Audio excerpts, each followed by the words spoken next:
الحمد لله نحمده ونستعينه ونستغفره ونؤمن به ونتوكل عليه ونعوذ بالله من شرور أنفسنا ومن سيئات أعمالنا من يهده الله فلا مضل له ومن يضلله فلا هادي له ونشهد أن لا إله إلا الله وحده لا شريك له ونشهد أن محمدًا عبده ورسوله أما بعد فإن خير الحديث كتاب الله وخير الهدي هدي محمد صلى الله عليه وسلم وشر الأمور محدثاتها وكل محدثة بدعة وكل بدعة ضلالة وكل ضلالة في النار. اللهم صل على محمد وعلى آل محمد كما صليت على إبراهيم وعلى آل إبراهيم إنك حميد مجيد. اللهم بارك على محمد وعلى آل محمد كما باركت على إبراهيم وعلى آل إبراهيم إنك حميد مجيد. فقد قال الله تبارك وتعالى في القرآن المجيد والفرقان الحميد: أعوذ بالله السميع العليم وبوجهه الكريم وسلطانه القديم من الشيطان الرجيم. بسم الله الرحمن الرحيم.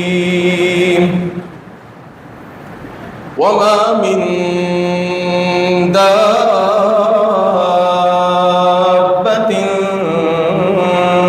في الأرض إلا على الله رزقها. رب اشرح لي صدري ويسر لي أمري واحلل عقدة من لساني يفقهوا قولي. سبحانك لا علم لنا إلا ما علمتنا إنك أنت العليم الحكيم. اللهم انفعنا بما علمتنا وعلمنا ما ينفعنا وزدنا علما. اللهم إنا نعوذ بك من علم لا ينفع ومن قلب لا يخشع ومن نفس لا تشبع ومن دعوة لا تسمع. ہر قسم کی تعریفات و تحمیدات، تسبیحات و تقدیسات، تہلیلات و تمجیدات اور شکریہ کے سارے پاک، مطہر اور معلی کلمات اس اللہ جل جلالہ عم نوالہ کے لیے کہ جس کی جتنی بھی تعریفیں بیان کی جائیں، جس کی جتنی بھی حمد و ثنا، کبریائی، بزرگی، پاکیزگی، تطہیر، تقدیس، تجمیل بیان کی جائے کم ہے. حق یہ ہے کہ ہم اس کی تعریف بیان کرنے کا حق ادا نہیں کر سکتے. حمد و ثنا کے بعد صلاۃ و سلام ہو، درود و سلام ہو میرے اور آپ کے نبی جناب محمد الرسول اللہ صلی اللہ علیہ وسلم کی ذات اقدس پر، جسد اقدس پر، روح اقدس پر، بے شمار ان گنت لا تعداد کہ جنہیں اللہ تعالیٰ نے ساری کائنات کے لیے رہبر، رہنما، اور تمام جہان والوں کے لیے رحمت بنا کر اس دنیا میں مبعوث فرمایا۔ مختصر سی حمد و صلات کے بعد آج کے خطبہ جمعہ کے اندر میرا جو موضوع سخن ہے وہ اپنی نوعیت کے اعتبار سے انتہائی اہمیت کا حامل ہے۔ اللہ سے دعا ہے کہ اللہ رب العالمین احکم الحاکمین مجھے حق بیان کرنے کی توفیق عطا فرمائے، آپ سب کو حق سننے، حق سمجھنے اور اس حق پر ہم سب کو اخلاص کے ساتھ عمل پیرا ہونے کی بھی توفیق عطا فرما دے۔ بنیادی طور پر میں نے خطبہ مسنونہ کے اندر جو ایک آیت کریمہ آپ کے سامنے تلاوت کی ہے، اس کا موضوع انسان کا رزق ہے، اس کی روزی ہے، اور اس مختصر سے وقت میں آپ کے سامنے قرآن و حدیث کی روشنی میں یہ بات رکھنا چاہوں گا کہ انسان کا جو رزق ہوتا ہے، اس کی جو روزی ہوتی ہے، اس کی جو کمائی اس کو ملنے والی ہوتی ہے، اس کے اسباب کیا ہیں، اس کے ذرائع کیا ہیں، روزی اور رزق کا جو خدائی قانون ہے وہ قانون کیا ہے، انسان کی روزی اور اس کا رزق، اس کی کمائی کیسے بڑھ سکتی ہے، کون سے ایسے کام ہیں، کون سے ایسے اعمال ہیں اگر انسان وہ کر بیٹھے تو آنے والا رزق، اس کو ملنے والی روزی اس سے دور کر دی جاتی ہے۔ اللہ اکبر۔ میں اپنی گفتگو کا آغاز ایک سوال سے کرنا چاہوں گا۔ وہ سوال کیا ہے کہ اللہ سبحانہ و تعالی نے لوگوں کے درمیان ذہنی اور مادی دونوں اعتبارات سے اللہ نے اتنا تفاوت کیوں رکھا ہے، اتنا فرق کیوں رکھا ہے؟ میرا جملہ ضائع نہ ہو جائے، میں نے عرض یہ کیا، سوال یہ بنتا ہے کہ لوگوں کے درمیان ذہنی اور مادی دونوں اعتبارات سے اتنا تفاوت کیوں ہے، اتنا فرق کیوں ہے؟ کوئی بڑا شارپ مائنڈڈ ہوتا ہے، ذہنی صلاحیتیں بہت زیادہ ہوتی ہیں، اس کی استعداد بہت زیادہ ہوتی ہے، اور کوئی بہت زیادہ کم ذہن ہوتا ہے۔ ہمارے معاشرے کے اندر مختلف قسم کے افراد و اشخاص آپ کو نظر آئیں گے، کوئی مالی اعتبار سے بہت ٹاپ نوچ قسم کا ہوتا ہے، اور کوئی بڑی غریبی کی، فقیری کی، مسکینی کی زندگی گزار رہا ہوتا ہے۔ کیوں اتنا تفاوت ہے؟ اس کا جواب یہ ہے کہ اللہ نے یہ جو دنیا بنائی ہے، اس دنیا کو اللہ نے آزمائش کے لیے بنایا ہے۔ کیا مطلب؟ کوئی بھی انسان جو اس دنیا کے اندر آیا ہے وہ ایک ہی وقت میں محتاج بھی ہے اور محتاج الیہ بھی ہے۔ بڑی توجہ کی ضرورت ہے۔ جو انسان اس دنیا کے اندر آیا ہے، جس نے اس دنیا کے اندر اپنی آنکھ کو کھولا ہے، وہ ایک ہی وقت میں محتاج بھی ہے اور محتاج الیہ بھی ہے۔ وہ اکیلے زندگی نہیں گزار سکتا، جنگل کے اندر زندگی نہیں گزار سکتا، اس کے رہنے کے لیے معاشرت ضروری ہے، لوگوں کا اس کے قریب ہونا ضروری ہے۔ یہ ایک ہی وقت میں محتاج بھی ہے۔ اپنا کام اگر کروانا ہے تو کسی بندے سے کروائے گا نا، یا ایک بندہ ہے کہ جس نے اپنی کمپنی کھولی ہے، اپنی فیکٹری کھولی ہے، اب اس نے مال بھی ڈلوانا ہے، فیکٹری کے اندر مال بنوانا بھی ہے، ڈسٹریبیوشن بھی ہے، یہ سارے کام اکیلا خود نہیں کر سکتا۔ اس نے مراتب دینے ہوں گے، لوگوں کو ڈیزگنیشن دینے ہوں گے، لوگوں کو کام سونپنا ہوگا، لوگوں کے کام حوالے کرنا ہوگا، ان کو ذمہ داریاں دینی ہوں گی، تب جا کے ایک سائیکل چلتا ہے۔ ایک ہی وقت میں انسان محتاج بھی ہے اور محتاج الیہ بھی ہے۔ جب ہی آپ دیکھتے ہیں کہ ہماری اس دنیا کے اندر لوگوں کے اندر مختلف قسم کے مراتب ہوتے ہیں، درجات ہوتے ہیں، کوئی قاری ہے، کوئی عالم ہے، کوئی مفتی ہے، کوئی علامہ ہے، کوئی نوکری پیشہ ہے، کوئی ملازمت پیشہ ہے، کوئی مزدور ہے، کوئی سامان اٹھانے والا کلی ہے۔ آ رہی ہے بات سمجھ میں؟ یہ مختلف درجات ہیں، مختلف مراتب ہیں۔ یہ دنیا چلتی ہے ان سارے مختلف قسم کے طبقات کے مل جانے سے. بھائی واش روم ہے, واش روم کی صفائی کروانی ہے, مسجد کا واش روم ہے یا فیکٹری کے اندر واش روم ہے, اب فیکٹری کا مالک جا کے واش روم تھوڑی دھوئے گا, یقیناً اس نے کسی کو رکھنا ہوگا. اب جب وہ رکھے گا تو اس کا تعلق اس کے ساتھ بن جائے گا.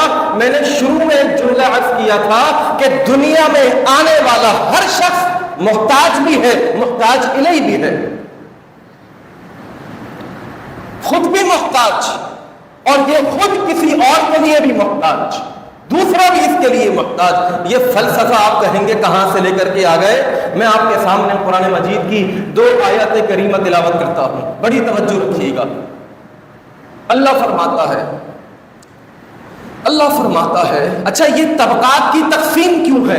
طبقات کی تقسیم 2 وجوہات کی بنیاد پر ہے. بھائی بہت توجہ. پہلی وجہ اور پہلی آیت اللہ فرماتا ہے نحن قسمنا بینہم معیشتہم, ہم نے ان لوگوں کی معیشت کو ان لوگوں کے درمیان تقسیم کر دیا ہے. وَرَفَعْنَا بَعْضَهُمْ فَوْقَ بَعْضٍ دَرَجَاتٍ, اور ہم نے لوگوں کے درمیان مختلف طبقات رکھے ہیں, مختلف درجات رکھے ہیں, مختلف مراتب رکھے ہیں. کوئی کمپنی کا CEO ہوتا ہے, کوئی ایگزیکٹو ڈائریکٹر ہوتا ہے, کوئی ڈسٹریبیوشن کا مینیجر ہوتا ہے, کوئی سیلس مین ہوتا ہے. یہ مختلف درجات ہیں, طبقات ہیں. اللہ کیوں, کیا وجہ ہے؟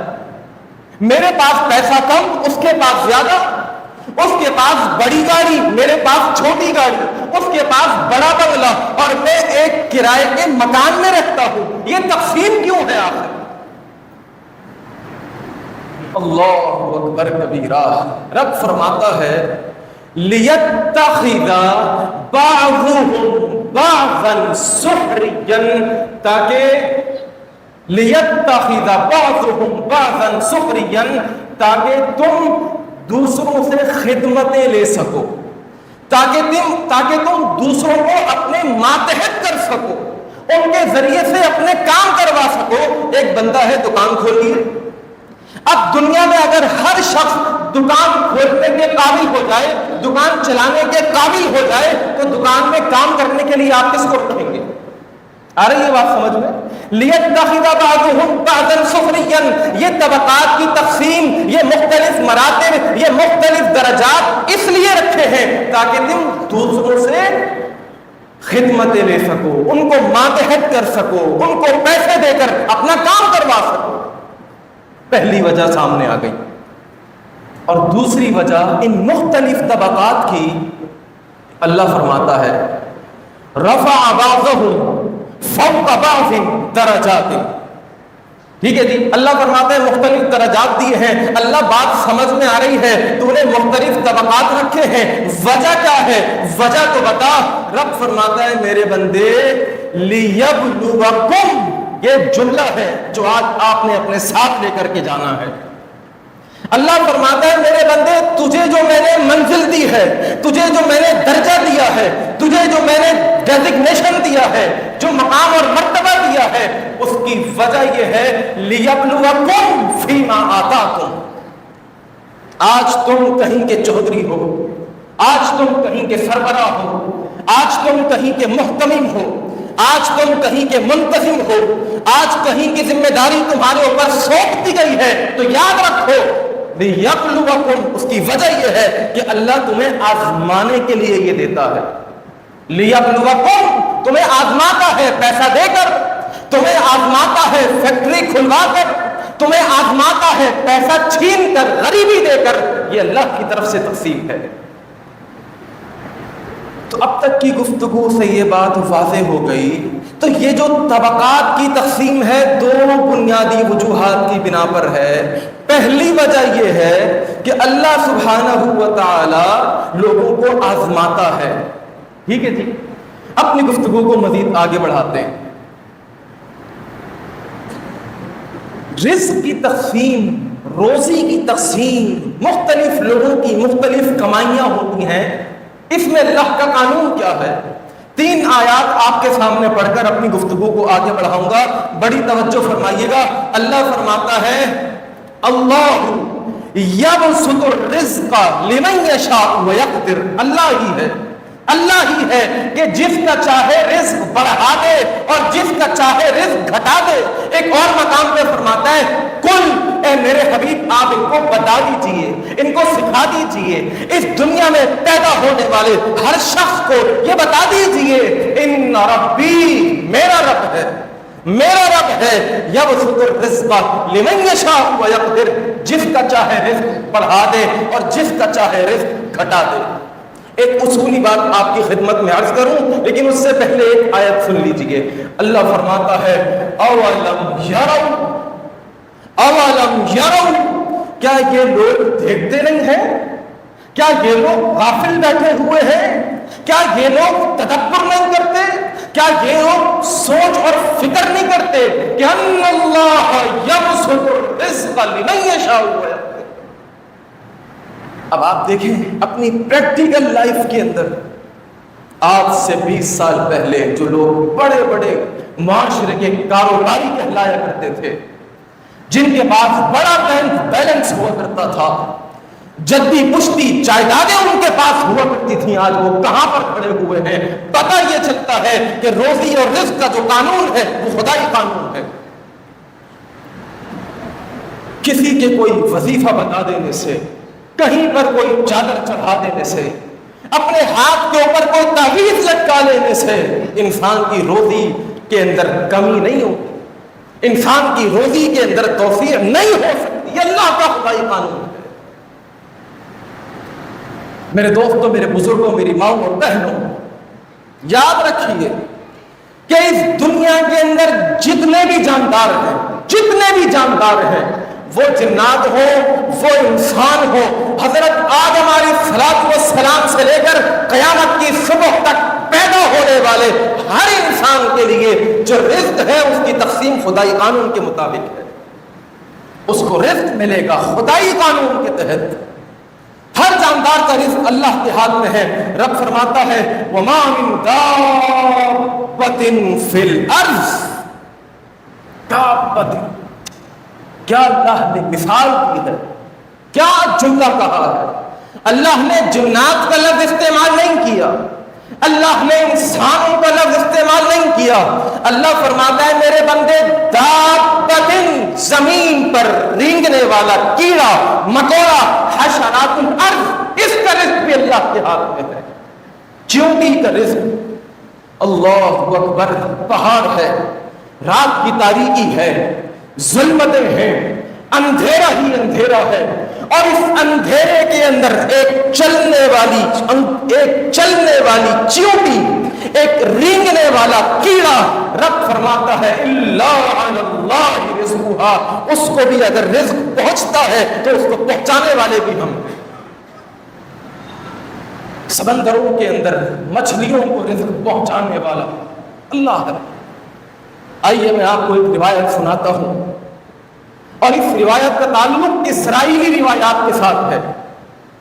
نبی علیہ السلام کا فرمان نہیں ہے، اسرائیلی روایات۔ اور یاد رکھیے گا اصول، قانون، ضابطہ اور کلیہ یہ ہے کہ اسرائیلی روایات اگر قرآن اور حدیث کے ساتھ، شریعت کے ساتھ، نصوص قطعیہ کے ساتھ، نصوص الدلالہ کے ساتھ اگر نہیں ٹکرائیں گی تو آپ عبرت کے لیے اس کو بیان کر سکتے ہیں۔ بڑی توجہ، آپ بارہا سن چکے ہوں گے، میں صرف اشارتاً بات عرض کر کے اپنی گفتگو کو آگے بڑھاؤں۔ حضرت سلیمان علیہ السلام آپ کا دور ہے، اور حضرت سلیمان علیہ السلام کے بارے میں رب کا قرآن کہتا ہے کہ انہوں نے دعا مانگی، اللہ ایسی حکومت، ایسی بادشاہت، ایسی سلطنت، ایسی قدرت عطا فرما کہ کائنات کے اندر آج سے پہلے اور میرے بعد اس دنیا کے اندر کسی کو ایسی سلطنت نہ ملے۔ دعا قبول ہو گئی۔ جنات پر حکومت، فضاؤں پر حکومت، انسانوں پر حکومت، جانوروں پر حکومت، تمام مخلوقات کے اوپر حکومت۔ اللہ سے عرض کی اللہ اس کرۂ ارض کے اوپر تیری جتنی بھی مخلوقات ہیں ان تمام کو ایک دن میں ایک مرتبہ دعوت کرنا چاہتا ہوں اور ان کو بلانا چاہتا ہوں. یہ استدعا بھی قبول ہو گئی. بتا دیا گیا کہ جی فلانی تاریخ کو فلانے دن اتنے بج کر اتنے منٹ پر دنیا میں جتنی بھی مخلوقات ہیں وہ حضرت سلیمان علیہ السلام کی جگہ کے اوپر وہاں پر آ جائیں، میدان میں آ جائیں. ان کے لیے دعوت کا اہتمام ہے. پکوان بنائے گئے، بڑی بڑی دیگیں بنائی گئیں اور مختلف قسم کے انواع و اقسام کے مأکولات بھی ہیں، مشروبات بھی ہیں، اور اب مہمانوں کا سلسلہ بھی شروع ہونے کو ہے. اللہ اکبر کبیرہ. آپ واقعات سنتے رہتے ہیں، میں صرف اشارہ کر کے اپنی بات کو آگے بڑھاؤں. میدان سج چکا ہے، ٹیبلیں لگ چکی ہیں اور آگ بھی جلائی جا چکی ہے. جب ہم شادی ہال میں جاتے ہیں نا تو نظر رہتی ہے کہ بھائی چولہا کب جلے گا نا بھائی. یار 10:30 بجے کا ٹائم دیا تھا لیکن 11 بج گئے ابھی تک چولہا ہی نہیں جلا. کیا بات ہے؟ میدان سج چکا ہے، ماکولات مشروبات سامنے رکھ دیے گئے ہیں. اللہ اکبر. سمندر سے ایک مچھلی نکلتی ہے اور آنے کے بعد حضرت سلیمان علیہ السلام نے ساری مخلوقات کے لیے جتنا بھی دعوت کا اہتمام کیا تھا وہ سب کا سب ایک لمحے میں، ایک لحظے کے اندر، ایک نوالے کے اندر نکل گئی. اب جب کھانا کم پڑ جائے نا شادیوں کے اندر تو پھر جو میزبان ہوتے ہیں نا ان کی حالت دیکھنے والی ہوتی. ایک نوالے کے اندر سارا دسترخوان سمیٹ گئی. اب میزبان پریشان، ارے بھائی یہ کیا کیا؟ سارے مہمانوں کا کھانا ایک لمحے میں کھا لیا، ایک نوالے میں نگل لیا. مچھلی کہتی ہے اے سلیمان تمہیں پتہ بھی ہے میرا رب روزانہ اس قسم کے 3 نوالے مجھے کھلاتا ہے. 3 نوالے. ان اللہ هو الرزاق ذو القوة المتین. هو الرزاق. یہ جو جملہ ہے نا، آج ہمارا اس جملے کے اوپر ایمان کمزور ہو گیا ہے. آج ہمارا ایمان کا مسئلہ ہے. آج صبح ہوتی ہے کل کی ٹینشن ہوتی ہے، کیا کمائیں گے، کہاں سے آئے گا. ارے ہمارا ایمان کمزور ہو چکا ہے. اس جملے کو یاد رکھیے گا. هو الرزاق، هو الرزاق، هو الرزاق. رزق اگر کوئی دینے والا ہے تو وہی ہے بس. اس کے علاوہ کائنات کے اندر کوئی پیر، کوئی فقیر، کوئی بادشاہ، کوئی مزار، کوئی تعویذ، کوئی چادر آپ کو رزق نہیں دے سکتی. اللہ اکبر. آج ہمارا المیہ یہ ہے، ہمارا المیہ یہ ہے کہ ہم اللہ کے احسانات کی قدر نہیں کرتے. اللہ کے ہم پر جو انعامات ہیں ان کی قدر نہیں کرتے. یہ سر، یہ آنکھیں اللہ کی نعمت، یہ ہاتھ پکڑتے ہیں اللہ کی نعمت، یہ پاؤں چلتے ہیں اللہ کی نعمت، یہ نظام انہضام اللہ کی نعمت، یہ ناک سونگتی ہے اللہ کی نعمت، یہ دانت چباتے ہیں اللہ کی نعمت ہے، یہ زبان ذائقے دار ہوتی ہے، ٹیسٹ کرتی ہے اللہ کی نعمت ہے. وَإِن تَعُدُّوا نِعْمَةَ اللَّهِ لَا تُحْصُوهَا.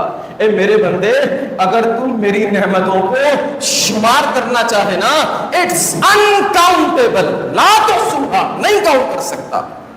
اللہ پھر بھی ایک کوشش کر لینے دے. رب فرماتے ہیں میرے بندے میرے انعامات کو، میرے احسانات کو کاؤنٹ کرنا چاہتا ہے. اللہ ہاں ایک کوشش کر لینے دے. رب فرماتا ہے چل آجا میرے انعامات کو کاؤنٹ کرنا شروع کر. رب کا قرآن کہتا ہے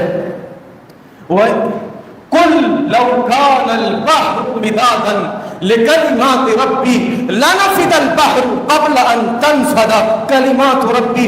ایک اور مقام پہ اللہ فرماتا ہے اے میرے بندے وَلَوْ أَنَّ أَقْلَامًا، اگر دنیا کے اندر جتنے بھی درخت ہیں، اور آپ کو پتا ہے ہمارے پاکستان کا جو شمالی علاقہ جات ہے درختوں سے، جنگلات سے بھرے ہوئے. رب فرماتا ہے میرے بندے اس دنیا کے اندر جتنے بھی درخت ہیں ان درختوں کو اگر قلم بنا دیا جائے، کیا بنا دیا جائے بھائی؟ کیا بنا دیا جائے؟ قلم بنا دیا جائے. والبحر يمده من بعده سبعة أبحر، اور ان قلموں کے اندر جتنے بھی دنیا کے اندر سمندر ہیں، آپ کو پتا ہے کہ خشکی 25% ہے، اور یہ جو سمندر ہے، جو پانی ہے دنیا کے اندر، وہ 75% ہے. رب فرماتا ہے اس 75% پانی کو اگر دوات بنا دیا جائے، انک بنا دیا جائے، اور یہ انک لینے کے بعد ان درختوں کو قلم بنانے کی صورت کے اندر یہ دوات ڈالتی جائے، اور انسان میرے انعامات کو لکھنا شروع کر دے، کام کرنا شروع کر دے.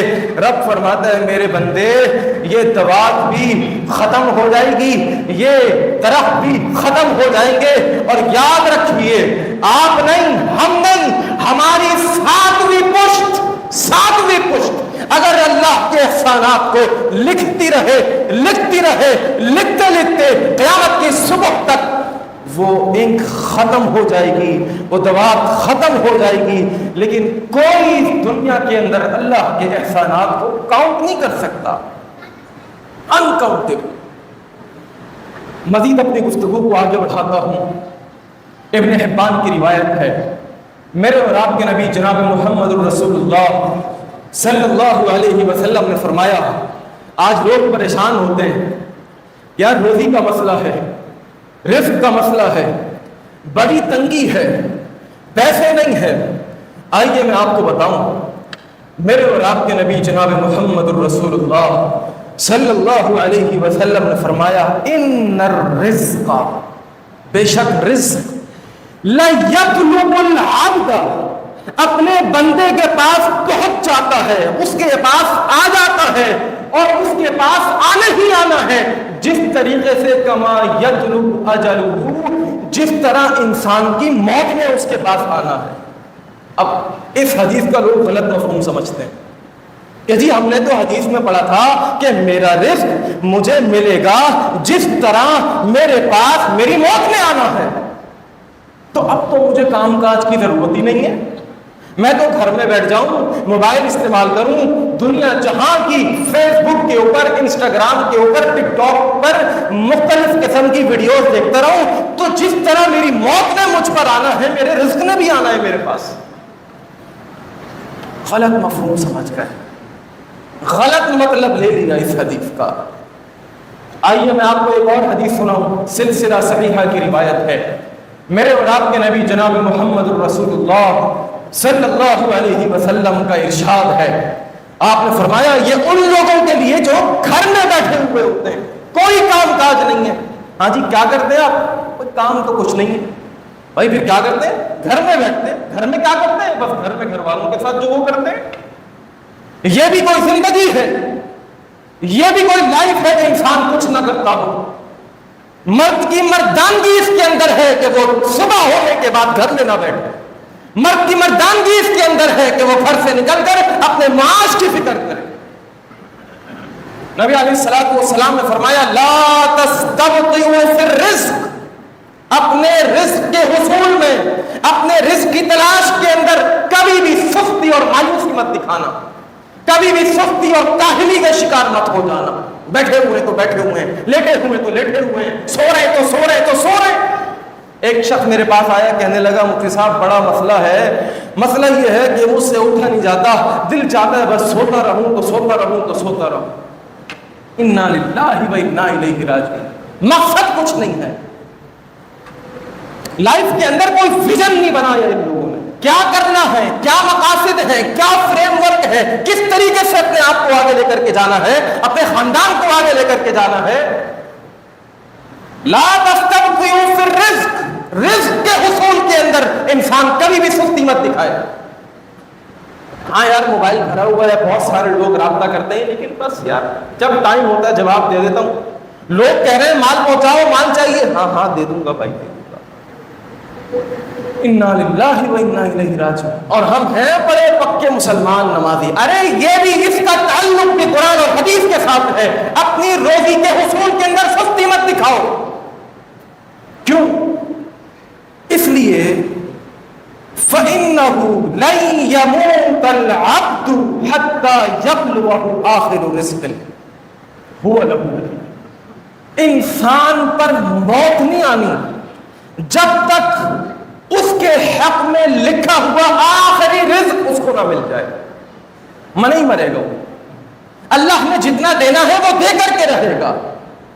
اور ایک اس حدیث کا ایک جملہ ایسا ہے کہ اللہ اکبر، نبی علیہ الصلوۃ والسلام نے فرمایا فَأَجْمِلُوا فِي الطَّلَبِ. کیا؟ فَأَجْمِلُوا فِي الطَّلَبِ. ہر انسان کی کوشش ہوتی ہے، صبح نکلتا ہے، دکان پہ جاتا ہے، فیکٹری پہ جاتا ہے، کمپنی کے اندر جاتا ہے، آفس کھول کر کے بیٹھتا ہے اور دماغ میں ہوتا ہے کہ ہاں جی پیسہ کمانا ہے، پیسہ کمانا ہے، دولت بنانی. دولت بنانے کا ایک اصول یاد رکھیے گا، اور یہ اصول میرا بتایا ہوا نہیں ہے. آج سے 1400 سال پہلے میرے اور آپ کے نبی جناب محمد رسول اللہ صلی اللہ علیہ وسلم اصول دے کر کے گئے تھے. فرمایا فَأَجْمِلُوا فِي الطَّلَبِ. رزق کے حصول میں جمال ہونا چاہیے، کمال ہونا چاہیے، ایک حسن ہونا چاہیے. ارے بھائی رزق کے حصول کا کمال اور جمال کیا ہوتا ہے؟ کیا ہوتا ہے؟ اس کا حسن کیا ہوتا ہے؟ فرمایا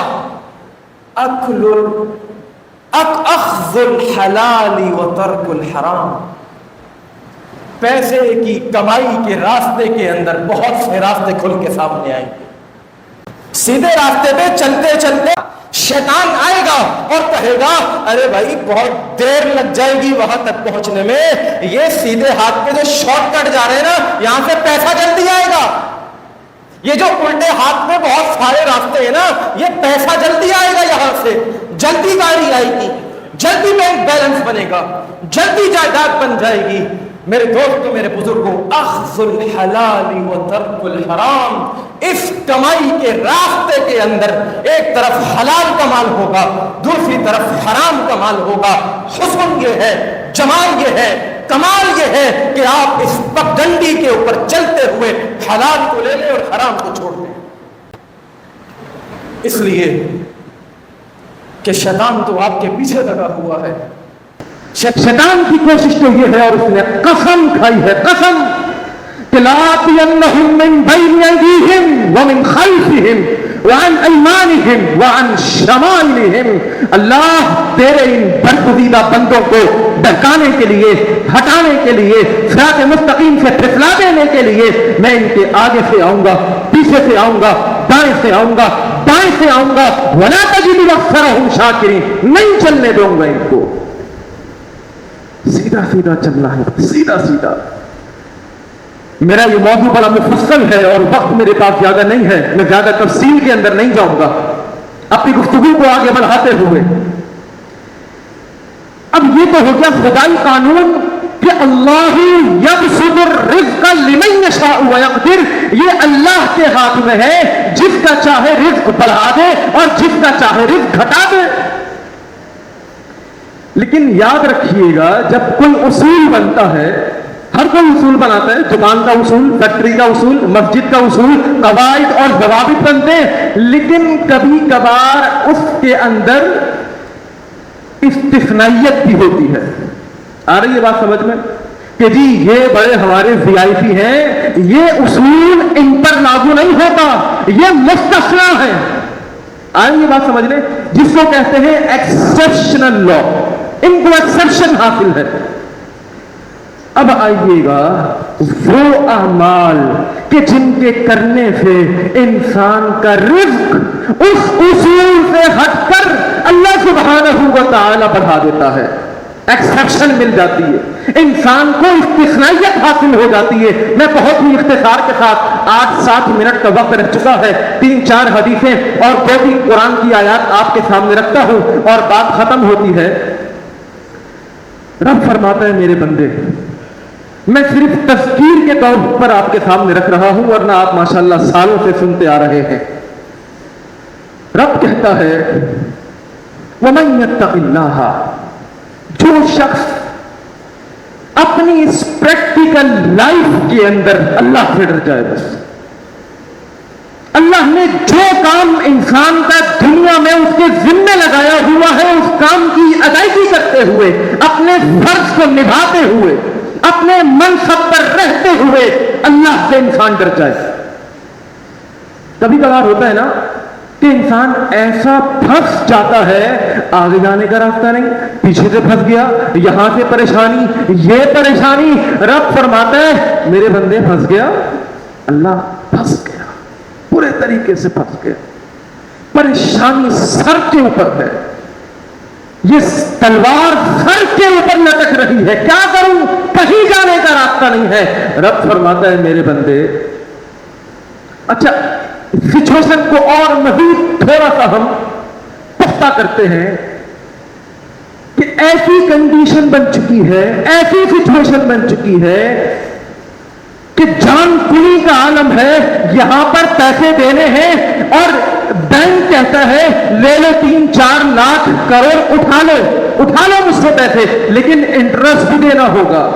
لون تو لے رہے ہو لیکن ساتھ میں پیسے بھی دینے ہوں گے۔ اللہ کیا کروں، پھنس چکا ہوں۔